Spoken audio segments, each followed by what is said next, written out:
What's up, Thrashers, and welcome back once again to the Thrash Maniac 99 YouTube channel, and I am back with yet another album review, and today, let me move the camera slightly, there we go, and today I am talking about the latest offering from Danish death metal band Maceration, SERPENT DEVOURMENT. This came out on January 31st on Maceration Productions, and this is the band's third studio full-length overall. I actually talked about the last album, It Never Ends, which made my year-end list in 2022, I believe, when it came out, and I was pretty excited to talk about something new from them, and, well, couple of changes with the band. So we get a new vocalist. We have, I think his name was Jan Bergman Jespen, I believe. That's his name. He's taking over on vocals, whereas the previous two albums you had the great Dan Swano do vocals. Granted, he was just a session vocalist for both albums, but Dan Swano is still part of this album, but he does the mixing and the mastering as far as the production goes. So Swano's connection remains with this band, which was cool. So musically, there's been some shifts in the band. Like, you know, the first album just felt very much like old school death metal, like kind of like a hybrid of European and American death metal, whereas It Never Ends felt a lot closer to Swedish death metal, like Entombed and Bloodbath. This time around, it feels like almost an amalgamation of everything Maceration has done, but played through that Boss HM2 guitar pedal filter. Kicking things off with the title track, and I actually really like how it starts with these like cool strings, and then it gets into this like HM2 doomy riff before it gets into like punky Swedish death metal territory with the D-beat stomps. And D-beat stomps come in intermittently on this album. Like, you get some D-beat stomps on the title track, you also get some in Rot Unleashed and the closer For the End Alone. Some pretty cool D-beat patterns do come into play here and there to kind of keep it like a little bit on that like punky side of the Swedish death metal sound that they're kind of playing all this through a filter of. But the other big thing that really defines this album are the blast beats and the tremolo riffs. They just make it all sound dark and evil and murky and sinister sounding. It was just a monster to hear a lot of these blasts and tremolos to kind of give it that more eerie, murky feel to it. And you do definitely get that on the opening track.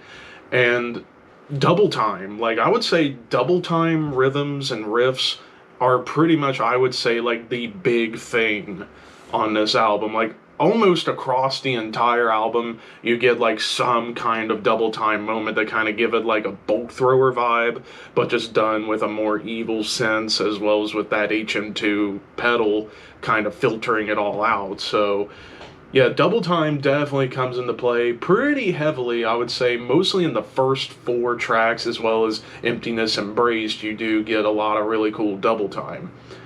The Den of Misery, like, I love the opening blast and tremolo on this track. It definitely made me remember Left Hand Path from Entombed. I forget which song. I do know there was a song on there that did start off with a blast and tremolo.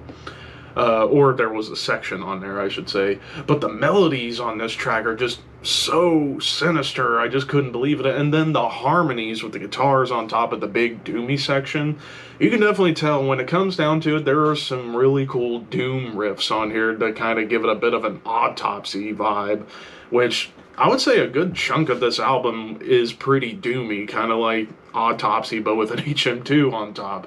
A Corrosive Heart Fell Below starts off with a double time, but with tremolos, and then we finally talk about leads or lead melodies. Like, I would say for the most part, the leads that show up here are mostly lead melodies.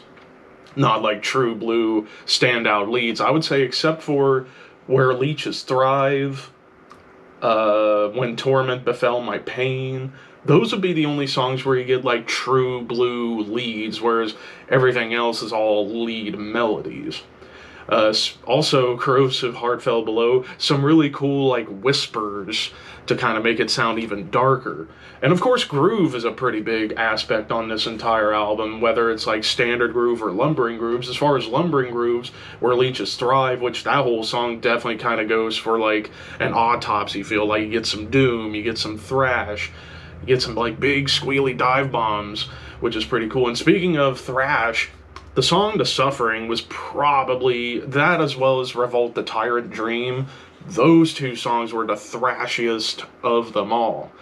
Emptiness Embraced, just double time, lumbering grooves, again, kind of paying homage to both or to a degree, but also doomy at times and also really punky. So it's like this song's kind of almost one of them all-encompassing tracks. When Torment Befell My Pain, for the most part, this is like triplet gallops. Not necessarily triplet chugs, it's just like big triplet gallops, like a big giant stampede of galloping horses are coming into battle down in the darker depths of the world.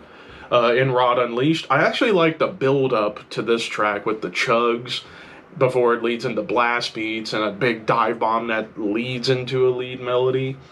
Revolt the Tyrant Dream, like you get like this really cool like play off with the groove and the tremolo riffing before it goes right into like the more thrashy style.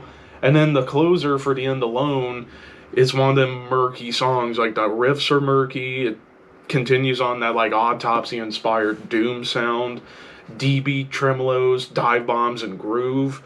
Like pretty much almost every song on this album, they're trying different things while still retaining some core aspect of their sound, like the blast beats and the tremolos, some of the thrash, but they're adding in more groove, more double time, more doom.